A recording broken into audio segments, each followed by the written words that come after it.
তোমরা সকলেই জানো কাশ্মীরের পেহেলগাঁওতে যে মর্মান্তিক দুর্ঘটনা,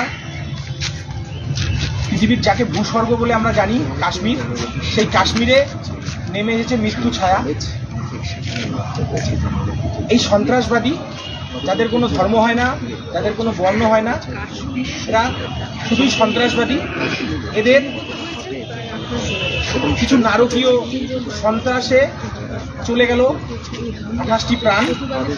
আমরা শিলিগুড়ি কলেজ তৃণমূল ছাত্র পরিষদের পক্ষ থেকে আজকে একটা শোক প্রকাশের আয়োজন করেছি। এখানে উপস্থিত আছে আমাদের সকল সাধারণ ছাত্রছাত্রীরা এবং সুভাষ রায় মহাশয়। আমরা গভীরভাবে শোকাহত তাদের পরিবারের জন্য, তাদের আত্মার শান্তি কামনা করে আজকে আমরা 1 মিনিট নীরবতা পালন করি।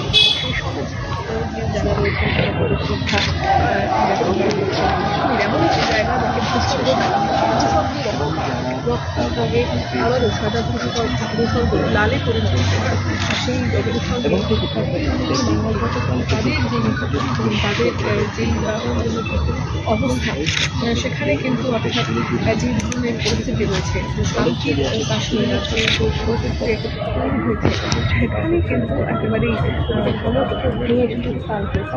গতকালের ঘটনার পরে কিন্তু সমগ্র যারা রয়েছে, যারা বিভিন্ন সংগঠন রয়েছে,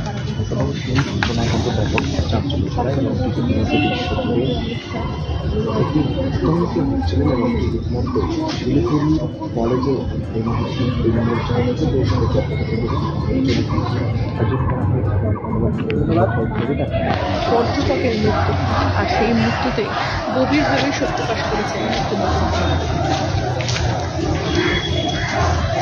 আমরা তাদের আত্মার শান্তি কামনায়, তাদের আত্মার স্মৃতি নির্দেশে আমরা পুষ্প দিয়ে তাদেরকে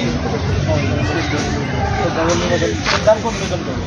প্রথমে আমি অনুরোধ করবো সুভাষ রায় মহাশয়কে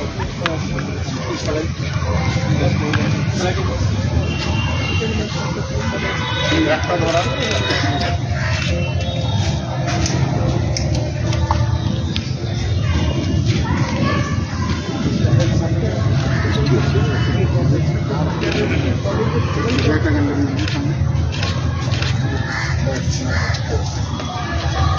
মোমবাতি জ্বালিয়ে শ্রদ্ধা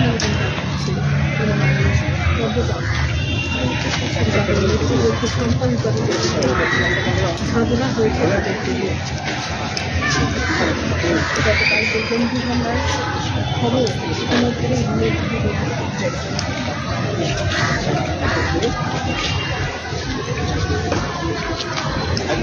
আমি সবাইকে অনুরোধ করবো সবাই এক এক করে মোমবাতি দিয়ে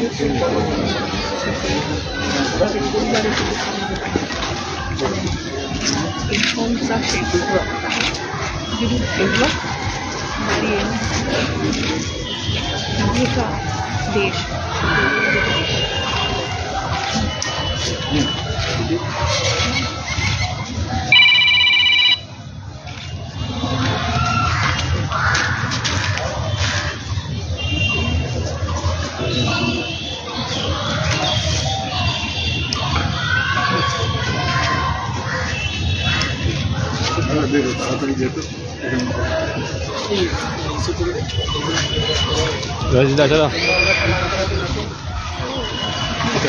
একটা কাজ কর না, লাইন করে দুটা লাইন করে নে, লাইন করে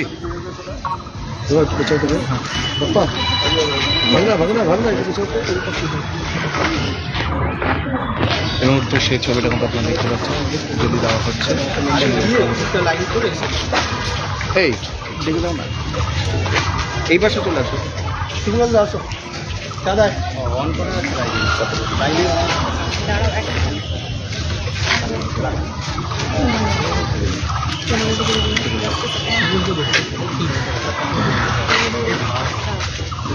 গেলাম। হ্যাঁ দাদা লাইভে আছে, একটু পরে করছি।